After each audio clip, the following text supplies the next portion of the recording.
Walang bagong testigo na iniharap kahapon sa impeachment trial laban kay Vice President Sara Duterte. Ang sumalang sa pagtatanong ng kanyang defense team ang ahente ng NBI na bumusisi sa video ng bise na umano'y nagbanta kina Pangulong Bongbong Marcos. Para bigyan ng mukhang balita, Mobile Journal, Fatima Baduria.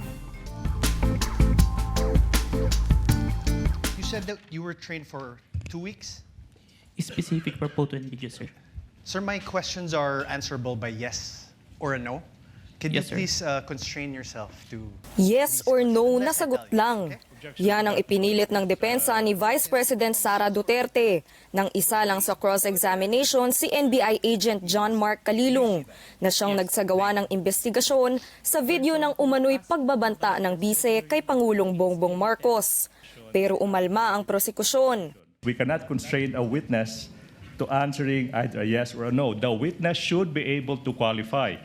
Pero in-overrule ito ni Impeachment Presiding Officer Cheese Escudero. Unang sinala ng depensa ang website ng MaxCore Interventures Company, kung saan sumalang ng 2 linggong training si Calilong para sa digital forensics. Tanong daw nila, sapat ba ito at sumusunod ba sa international standard ng digital forensics ang kumpanya? Pero puna ng prosekusyon, parang di naman nagtatanong ang depensa. The defense counsel is the one presenting the documents without propounding any question to this witness. Highly improper, Your Honor, please. Isa pa sa inusisa ng depensa, ang revised affidavit of investigation na ipinasa ng NBI sa Department of Justice noong February 10, 2025. Kulang daw ang unang ipinasa dahil walang partisipasyon ang offended party o ang Pangulo at mga umano'y binantaan ng bise. Kaya pinabalik ng DOJ ang unang NBI affidavit. Did President Marcos appear before the NBI during its investigation? No, sir. Did the First Lady, Lisa Marcos, appear before the NBI during its investigation? No, sir. Did the former Speaker Martin Romualdez appear before the NBI during its investigation? No, sir. Did the President file any criminal complaint against the Vice President? I have no personal knowledge, sir. Did the First Lady Lisa Araneta Marcos file any criminal complaint against VP Sara?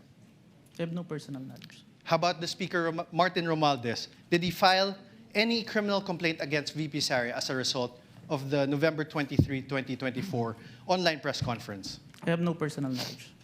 Ipinakita naman ng depensa ang bahagi ng online press ko ng bise kung saan pinakita ang pag-iyak ng kanyang Chief of Staff na si Attorney Zuleika Lopez dahil sa planong paglipat sa kanya sa Women's Correctional Facility sa Mandaluyong. Hindi lang ito harassment. This is really a threat to my life. Tanong ng depensa kay Calilong. Did you investigate the threats to Attorney Zuleika's life? We need a complaint for this one. That's why Yes or no, sir? Did you investigate? we did not, because there's no You did not. complaint. Okay, thank you.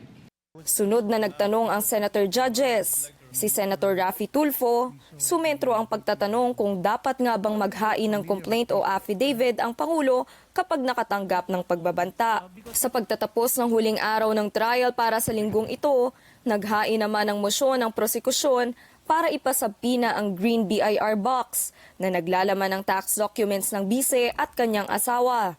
Sa Miyerkules ito nakatakdang isailalim sa oral arguments ng impeachment court. Sunod na manghaharap sa witness stand sa Lunes, si NBI Regional Director Jeremy Lotok, habang si Attorney Zuleika sa Martes. Mga kapatid, Mobile Journal Fatima Baduria po hatid ang muka ng balita.